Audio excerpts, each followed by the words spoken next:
Iya, sebelum kita ke Prof Wiwi dan juga ke Mbah Tejo, kita beri kesempatan dulu ini para pemilih pemula kita untuk kemudian bisa terlibat dalam diskusi kita kali ini. Silahkan, ada yang ingin bertanya?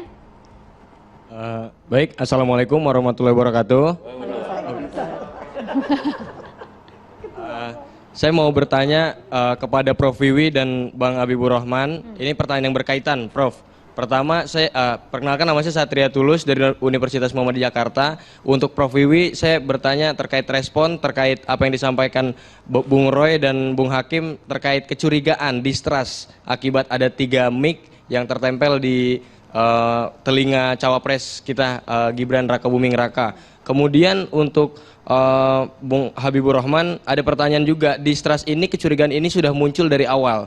Dari awal dia mendapatkan gelar sebagai cawapres, Hakim MK Anwar Usman pun dicopot karena melanggar kode etik berat. Sabta Karsa Hutama, dia tidak independen, dia dicopot atas deklarasi yang sudah disampaikan Hakim MK di tanggal 1 Desember 2006. Itu MKRI nomor 9 tahun 2006. Saya mau bertanya ke Bang Habibur Rahman, kita yang awalnya ingin ke arah sana tapi mulai muncul keraguan untuk ke Pak Prabowo Subianto, bagaimana cara meyakinkan kita selaku Gen Z yang sering disebut-sebut all in Prabowo kayak gitu, Bang? Terima kasih. Oke, baiklah. Kita ke Prof. Kita ke Prof Siti Zuro dulu. Silakan Prof, dijawab Prof. Oke, makasih nih. Bagus sekali pertanyaannya. Mengapa muncul kecurigaan? Jadi judul yang kita bahas tentang Gibran dianggap mengungguli, kenapa tetap dibully? Mengungguli tapi tidak dipuji, gitu ya. Tapi malah dibully, gitu. Ini pastinya tidak mendadak seperti itu. Jadi tidak ada hal yang spontan atau mendadak, ujuk-ujuk gitu ya.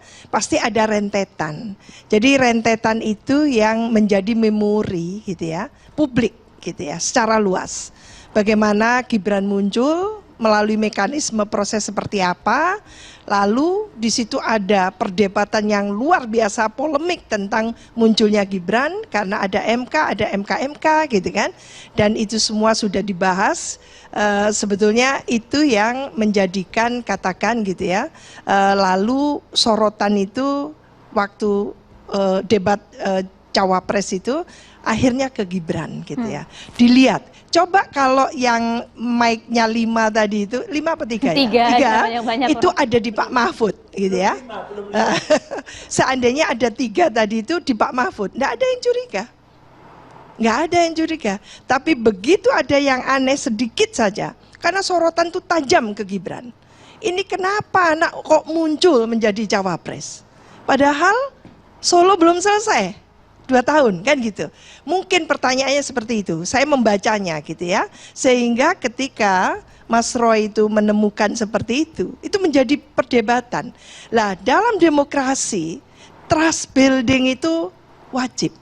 Jadi membangun kepercayaan publik itu menjadi hal yang sangat penting, signifikan gitu ya.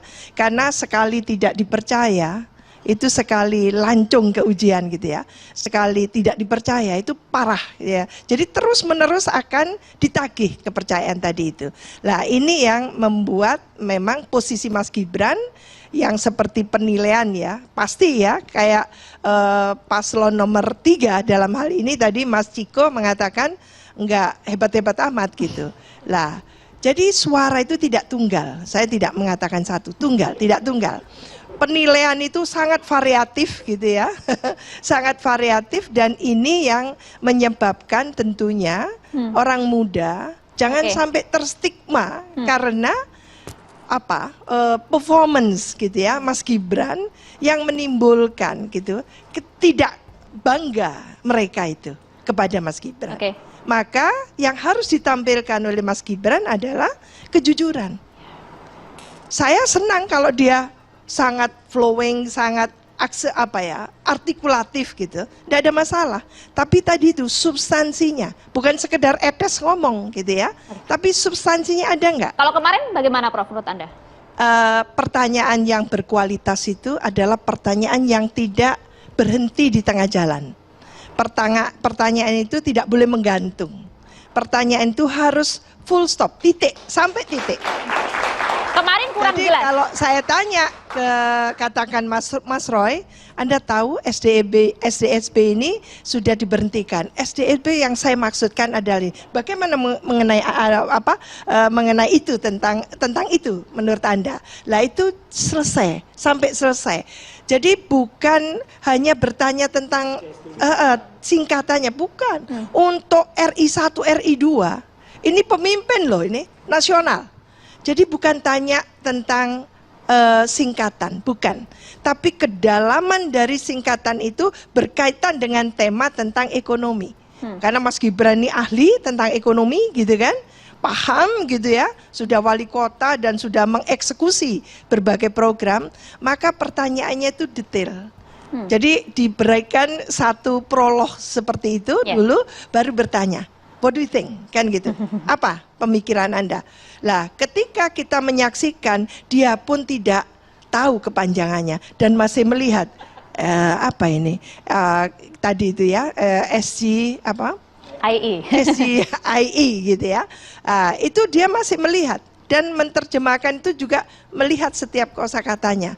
Lah itu artinya dia sendiri tidak fasih masih kan gitu. Ketika kita bertanya sesuatu kita sendiri tidak fasih, ini bumerang untuk kita gitu ya. Bang Habibur Rahman, sekaligus menjawab, mengembalikan rasa kepercayaan kepada Gen Z. Jadi gini, pertama soal putusan MK dan MK-MK, saya pikir publik sudah banyak mengikuti ya, membaca putusan MK-MK, bahwa dalam putusan MK-MK itu ada dua hal. Yang pertama terkait tidak mundurnya Pak Anwar Usman. Yang kedua soal tuduhan adanya intervensi. Ini berkaitan, Mbak. Tidak mundur karena akibatnya menimbulkan terjadinya intervensi dari luar terhadap MK. Yang tidak mundur dulu kita bahas ya, bahwa ternyata setelah putusan itu di-upload ya, publik mengetahui lalu mencek apa yang disebut pelanggaran azas, melanggar azas benturan kepentingan Pak Anwar Usman tidak mundur. Ternyata itu sudah dipraktekkan oleh Pak Jimli Asidiki sejak beliau memimpin MK sendiri. Jadi orang yang menghukum sudah mempraktekkan hal tersebut ya.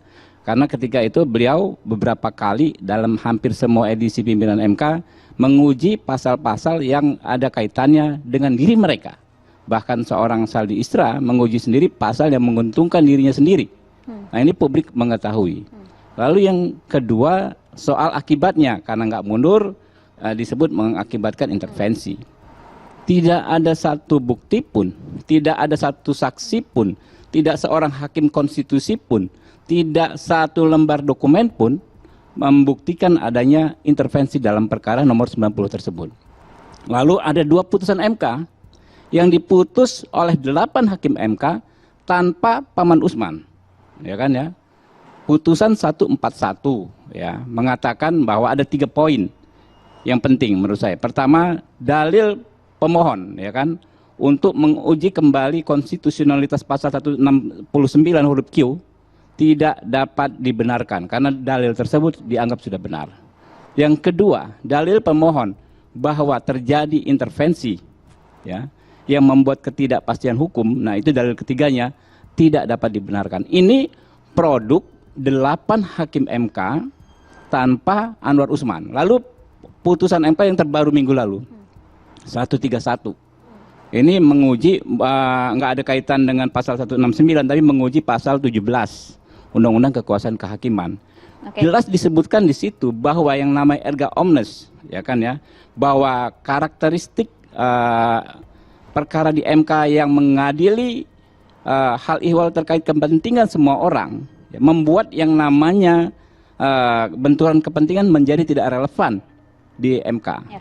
Jadi ada 3 hal tidak hanya tersebut. MK Bang tadi sampaikan. Ya makanya itu kalau soal MK. Jadi nggak apa-apa teman-teman baca lagi putusan MK baca, kalau putusan nomor 90 udah baca ya, MK baca, putusan 141 dibaca, putusan 131 yang 2 terakhirnya tanpa adanya Paman Usman.